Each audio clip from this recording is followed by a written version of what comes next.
श्री दुर्गा सप्तशती अध्याय 6 धूम्रलोचन वध। ध्यान।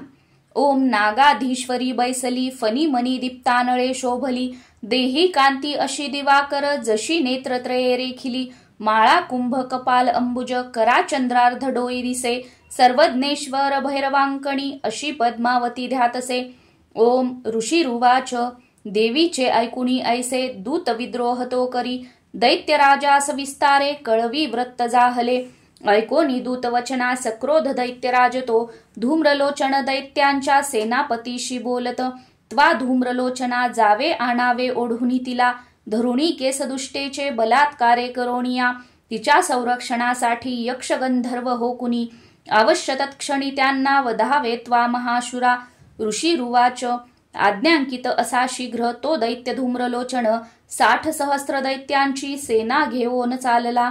तेने ती पाहिली देवी हिमाचल निवासिनी शुंभ निशुंभाचे पाशी म्हणे गर्जोनी चालतू न मानिशी या वचना तरी ओढोन केसमी बलपूर्वक क्रोधाने नेईन बोलला असे। देवी उवाच दैत्येश्वर तुझ्या पाठी सेना बल तुझ्या करी मज ओढोनी नेतांना करीन नारी कायमी।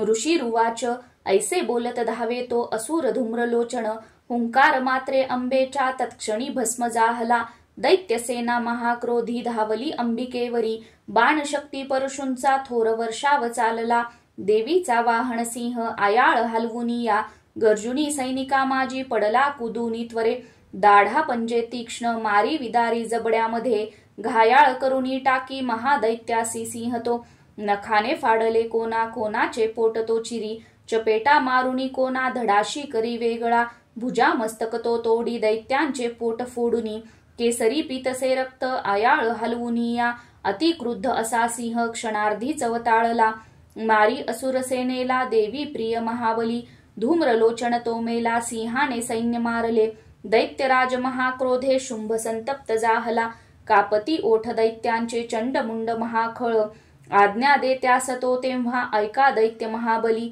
धरोणी केस ओढाती आना देवी इथे त्वरे ना जुळे तरी ऐका हे शस्त्रास्त्र घावही करा आसुरी आपली विद्या टाकूनी देवीचे वरी वधावी जागच्या जागी नको जिवंत ठेवण्या तो सिंह आणि ती देवी मारा बांधुनी सत्वर ओढोनी तयांना आना दुष्ट स्त्री वधदाती।